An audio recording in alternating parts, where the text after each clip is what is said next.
Hello, and thank you for joining us for another episode of the Improve81 video series. I'm Dave Covington, I81 Program Delivery Director for VDOT, and we're here today to talk about how the I81 Corridor Improvement Program was born, how it was originated. As part of the development of the program, public feedback was critically important to help shape what the program looked like and the timeline and funding mechanisms that would be developed as well.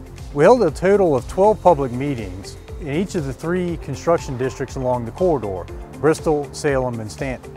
In June of 2018, the public was asked to identify locations that they thought were problematic with regard to safety and operations along the corridor. In October of 2018, the public was presented with not only some proposed solutions on the engineering side, but also some financing options that could move the projects forward more quickly.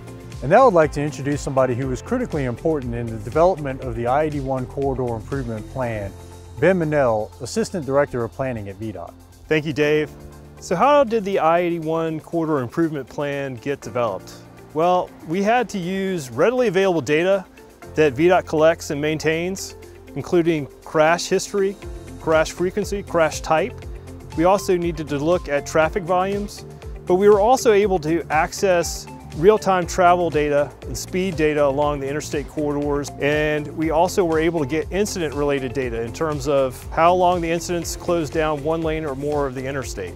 So we were able to use the performance measures gathered along the interstate corridor to prioritize the recommendations that we developed.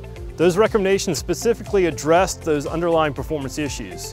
We evaluated a number of tolling options, but ultimately settled on a regional gas tax to support the program of projects.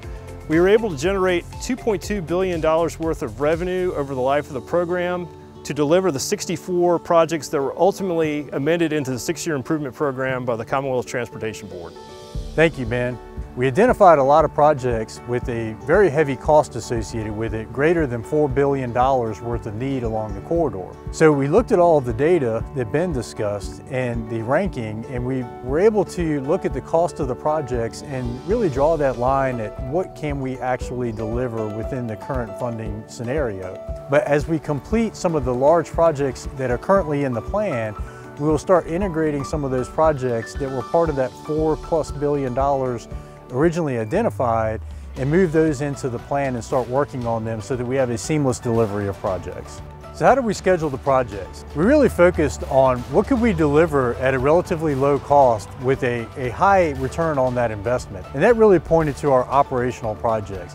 Things like installing additional cameras, digital message signs, expanding our safety service patrol. Those were things that didn't require a lot of engineering on the front end, had a relatively low cost, and we could implement them very quickly. And that's exactly what we did. The next projects that we focused on were the ramp extensions. These require minimal engineering effort, generally very little to no right-of-way acquisition or utility relocations, and a quick construction period. What's coming next is the large corridor widening projects and the truck climbing lane projects. And the most immediate project is in the Salem area from the exit 137 to 141, where later this year we'll see some construction activity occurring, and that project is scheduled to be completed in 2026. So as we conclude, I'd like to thank Ben for providing information on the data used to develop the I81 Corridor Improvement Plan. And I'd also like to thank you for joining us for another episode of the Improve81 video series. Thank you.